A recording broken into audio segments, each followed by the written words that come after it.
Class 10 physics के इस video में हम लोग जो पीछे पढ़ चुके हैं उससे आगे का पढ़ेंगे। आइए देखते हैं अपवर्तनांक की परिभाषा। अपवर्तनांक क्या है? जब प्रकाश का अपवर्तन वायु से किसी अन्य माध्यम में होता है तब आपतन कोण की ज्या तथा अपवर्तन कोण की ज्या के अनुपात को उस माध्यम का निरपेक्ष अपवर्तनांक या केवल अपवर्तनांक कहते हैं। इसको हम यन से प्रदर्शित करते हैं। तो यन इज इक्वल टू, मान लीजिए हमने दो माध्यम दिखा दिया, ये हमने पहला माध्यम वायु दिखा दिया और दूसरा माध्यम हमने दिखा दिया जल दिखा देते हैं। मान लीजिए कोई प्रकाश किरण ये है जल के ऊपरी पृष्ठ में, मान लीजिए इस बिंदु पर आपतित होती है, ये अभिलंब डाल दिया हमने और जल में जा रही है, यानी कि ये वायु जो ये मान लीजिए इसको पहला माध्यम दिखा दिया, इसको दूसरा माध्यम दिखा दिया। तो ये कैसा माध्यम है? विरल माध्यम। विरल माध्यम से सघन माध्यम में जा रही है, तो ये जो है अभिलंब की ओर झुक जाएगी ऐसे। इसका रीजन भी बताया था क्योंकि हर माध्यम में प्रकाश की चाल अलग अलग होती है। अब जैसे इसको हमने आई से प्रदर्शित कर दिया और इसको आर से प्रदर्शित कर दिया, तो ये आपतन कोण हो गया और ये क्या हो गया? ये अपवर्तित हो रहे तो अपवर्तन कोण हो गया। तो हमने बताया कि इसे यन से प्रदर्शित करते हैं अपवर्तनांक को, तो यन से प्रदर्शित करेंगे तो यन इज इक्वल टू हो जाएगा, हमने बताया sine I upon sine R, ये लिख सकते हैं। अगर इसी में हमको दिखाना है, मान लीजिए अब पहला माध्यम हमारा वायु है, तो अब इसकी जो यन की दोनों भुजाएं हैं, इसमें पहला माध्यम यहाँ शो कर देंगे। वायु के सापेक्ष किसका अपवर्तनांक जानना चाह रहे हैं? जल का। तो इसको हमने संकेतिक भाषा में लिख दिया, तो ANW यानी कि वायु के सापेक्ष जल का अपवर्तनांक इज इक्वल टू लिख देंगे sine I upon sine R, ऐसे लिख सकते हैं।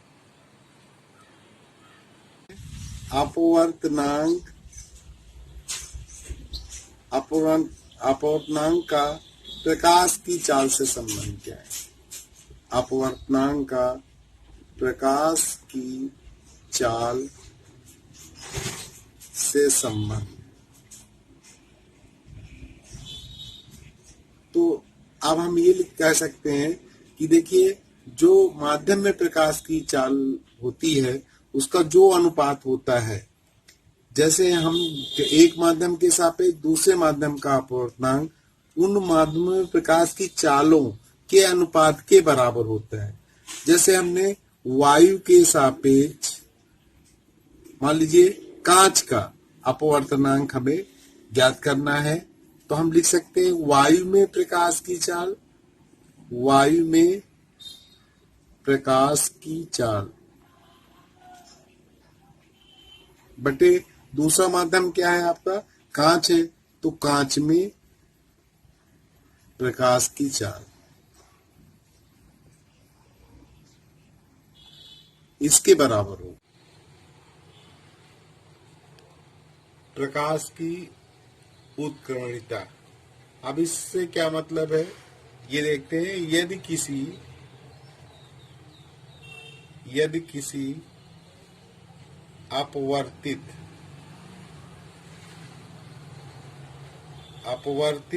अथवा परावर्तित किरण की दिशा को उलट दिया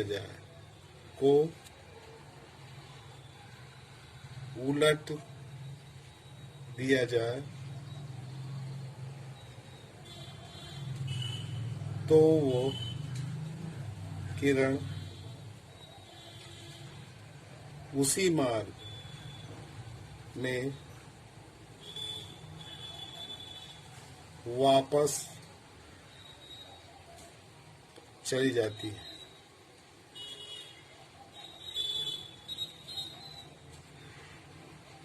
इसी घटना को प्रकाश की उत्क्रमणिकता कहते हैं। आइए समझते हैं। मान लीजिए कि ये कांच का गुटका ले लिया, ये इसका नाम दे दिया, मान लीजिए PQRS। जो ऊपरी सतह है इसकी कांच के गुटके की वो PQ है। तो मान लीजिए वायु से चलकर कोई किरण ऐसे ऊपरी पृष्ठ पर आपतित होती है। मान लीजिए इस बिंदु को हमने दिखा दिया A बिंदु दिखा दिया। तो अब इस किरण को OA दिखा दिया जो आपतित किरण है। यहाँ पर हम बिंदु A पर ये हमने लंब डाल दिया, अभिलंब हो गया, ये अभिलंब खींच दिया। तो ये पहला माध्यम जो है वो वायु है और दूसरा माध्यम कांच है। तो यानी कि विरल माध्यम से सघन माध्यम की ओर जा रही है। तो ये क्या करेगी, अभिलंब की ओर झुक जाएगी। ऐसे दिखा देंगे, ये है ये। और इसके बाद जब अब मान लीजिए ये इस बिंदु से टकराकर अब फिर वायु में जाएगी, तो फिर क्या हो गया, मान लीजिए यहाँ भी हमने इस बिंदु पर भी लंब डाल दिया हमने अभिलंब। तो अब ये दूर जाएगी। तो इसमें ये कोण जो आपका है अविलंब और आपतित किरण, इसको आपतन कोण कहते हैं, आई से प्रदर्शित करते हैं। और ये जो कोण है ये आपका अपवर्तन कोण हो जाएगा, आर हो जाएगा। तो अगर मान लीजिए हमने नाम दे दिया, मान लीजिए यहाँ पर बी दिखा दिया हमने, तो आपतित किरण OA है, अपवर्तित किरण हम AB कह सकते हैं। और तो ये कोण जो है ये आपका अपवर्तन कोण है, ये आपतन कोण है। तो पहली कंडीशन में क्या हो जाएगा, ये वायु से कांच में जा रही है, अर्थात पहला माध्यम वायु है तो ANG। पहले माध्यम को हम जो है एन की एक भुजा से पहली भुजा से दिखा दे और दूसरे माध्यम को दूसरी भुजा से। तो वायु के सापेक्ष कांच का अपवर्तनांक स्नेल के नियम से हो जाएगा sin I upon sin R। इसको डाल दिया हमने समीकरण नंबर E। यदि मान लीजिए यदि यही क्रिया मान लीजिए अब ये किरण जो है, अब ये आपतित किरण दिखा दें हम, कांच से होके जा रही है ये, तो BA इसी जो है किरण को हम मान लीजिए ये आपतित किरण, अब इसको मान लें तो ये अपवर्तित किरण हो जाएगी। तब अब ये इस कंडीशन में पहला माध्यम ये हो जाएगा आपका कांच, तो GNA वायु में जा रही है तो ये हो जाएगा sine R upon sine I। इसको दिखा दिया हमने समीकरण नंबर 2। क्योंकि ये कोण जो है, ये कोण और ये कोण, ये भी R हो जाएगा, ये कोण आपका R हो जाएगा।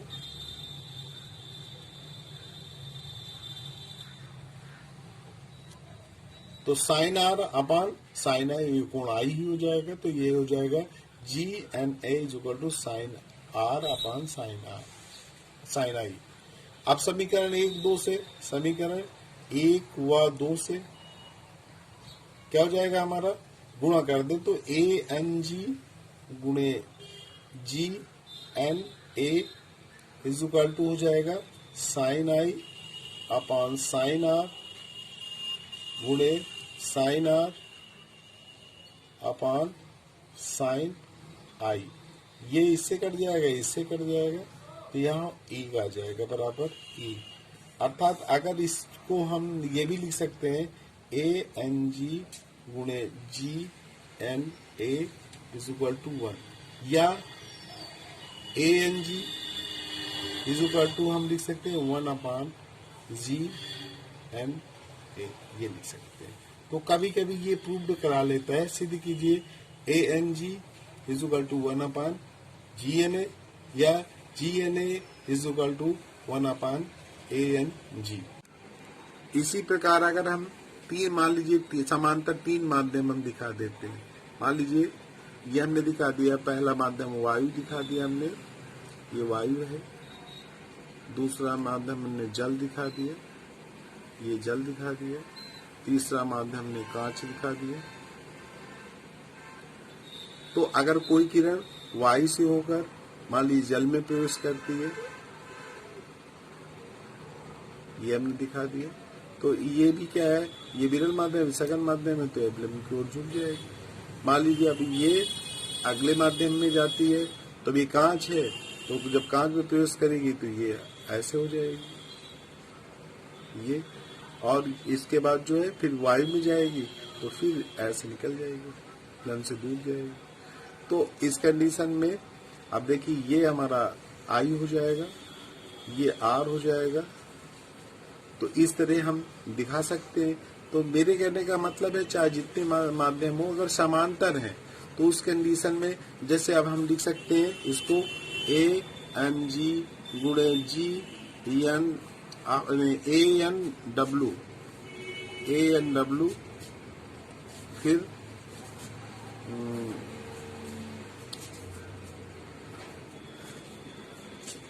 इसको ऐसे लिख सकते हैं ए एन डब्लू गुणे डब्लू एन जी गुणे जी एन, फिर वायु में जा रही ए लिख देंगे इज इक्वल टू 1।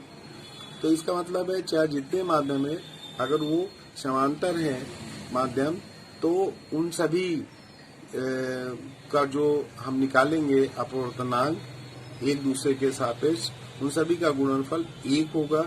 इसी पर आधारित हम आपको आंकिक प्रश्न बताएंगे अगले वीडियो में। क्रांति कोण क्या है, आइए इसे समझते हैं। क्रांति कोण मान लीजिए ये कांच का गुटका है, तो इसके अंदर से मान लीजिए कोई किरण ये यानी कि सघन माध्यम से चलकर विरल माध्यम में जा रही है। हमने जिस बिंदु पर और इस बिंदु पर हमने अभिलंब खींच दिया ये, तो ये क्या करेगा, सघन माध्यम से विरल माध्यम में जाएगी तो अभिलंब की ओर अभिलंब से दूर जाएगी, ऐसे निकल जाती है। ये आई हो गया इस कंडीशन में, ये आर हो गया। अब मान लीजिए दूसरी स्थिति दिखा देते हैं ये, तो अब मान लीजिए ये ऐसे जा रही है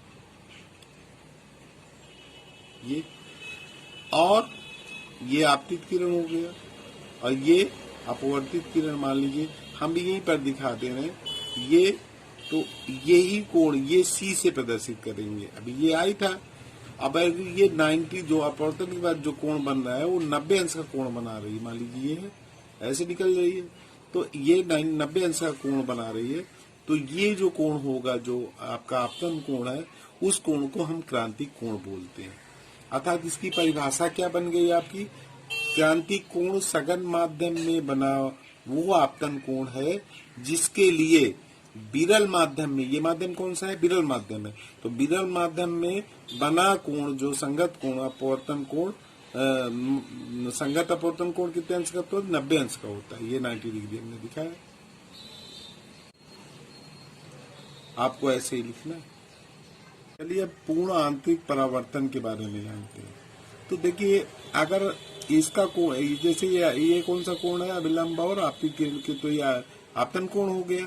तो यदि हम जो है भाई पूर्ण आंतरिक परावर्तन के लिए, जैसे मान लीजिए एक चित्र इसमें और दिखा दे रहे हैं, मान लीजिए आगे हमने ये दिखा दिया ये, तो अगर हम ये हमारा क्रांतिक कोण था, तो अगर क्रांतिक कोण से थोड़ा सा जो आपतन कोण है उसका मान क्रांतिक कोण से बड़ा कर दें, अगर मान लीजिए इतना कोण ये था उससे थोड़ा बड़ा बढ़ा दें, तो जब इससे बड़ा हो जाएगा तो अब जो है ये जो विरल माध्यम यानी कि वायु में जो किरण जाएगी ये यहाँ नहीं जाएगी, फिर अब ये क्या हो जाएगी, उसी माध्यम में वापस लौट जाएगी। ये अब दूसरे माध्यम में नहीं जाएगी बल्कि उसी माध्यम में टकराने के पश्चात वापस हो जाएगी। तो यही पूर्ण आंतरिक परावर्तन है। अर्थात हम आंतरिक परावर्तन, जो पूर्ण आंतरिक परावर्तन है उसकी परिभाषा क्या लिख सकते हैं, यदि आपतन कोण को बढ़ाएं, अर्थात आपतन कोण का मान क्रांतिक कोण से बड़ा कर, थोड़ा सा बड़ा कर दें, तो प्रकाश विरल माध्यम में बिल्कुल नहीं जाएगी और संपूर्ण प्रकाश परावर्तित होकर सघन माध्यम में लौट जाता है। इसी घटना को प्रकाश का पूर्ण आंतरिक परावर्तन कहते हैं। पूर्ण आंतरिक परावर्तन के लिए शर्तें क्या होनी चाहिए? तो अभी हमने बताया कि सबसे पहले तो आपका जो प्रकाश किरण है वो सघन माध्यम से विरल माध्यम में जानी चाहिए।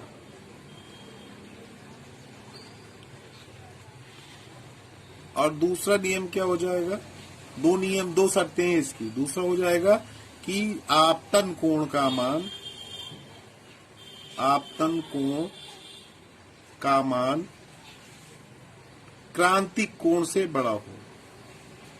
क्रांतिक कोण से बड़ा होना चाहिए। लिख दीजिए, ये लीजिए। ये दो शर्तें हैं पूर्ण आंतरिक परावर्तन के लिए। ये दो शर्तें, कभी कभी पूर्ण आंतरिक परावर्तन क्या है, उसकी शर्तें क्या है, इस तरह भी प्रश्न कर लेता है। अपवर्तनांक तथा क्रांतिक कोण में संबंध देखते हैं। अब इसके लिए यदि विरल माध्यम को R से तथा सघन माध्यम को D से प्रदर्शित करें, लिख दें, यदि विरल माध्यम को R से तथा जो सघन है, सघन माध्यम को D से प्रदर्शित करें,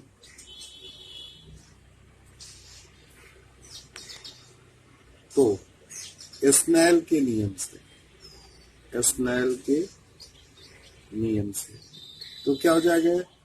DNR बराबर sin I upon sin R, ये हो जाएगा।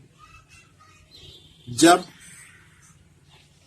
आपतन कोण को किससे प्रदर्शित करते हैं? I से, बराबर हो क्रांतिक कोण।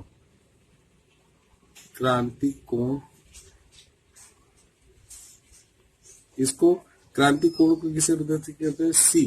तो C दिखा, C हो, तब अपवर्तन कोण कितना हो जाएगा? अपवर्तन कोण कितने डिग्री का हो जाएगा? 90 अंश का हो जाएगा।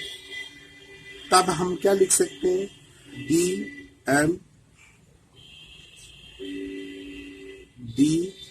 इनको जो n की भुजा है उसमें दिखाते हैं। तो DN इज इक्वल टू हो जाएगा sine C upon sine 90 degree. और साइन 90 डिग्री का मान कितना होता है? 1 होता है। तो sine C is equal to 1 लिख दें। DN ये R हो, DNR is equal to sine C sine 90 degree. Sine 90 degree का मान 1 होता है, तो साइन R ये हम डाल सकते। DNR is equal to sine C upon sine 90 degree equal to sine C upon 1 sine 90 degree का मान 1 होता है, तो ये हो जाएगा साइन C। ये दिखा सकते हैं। अगर दिखाना चाहो तो यहाँ दिखा दीजिए, sine 90 degree is equal to 1, ये दिखा सकते हैं। परंतु अब हम ये जानते हैं कि DNR is equal to 1 upon RND, ये होता है। इसको डाल दिया हमने समीकरण नंबर 2। तो समीकरण 1 और 2 की 1 2 से समीकरण 1 व 2 से हम क्या लिख सकते हैं कि sine C is equal to हो जाएगा 1 अपॉन RND।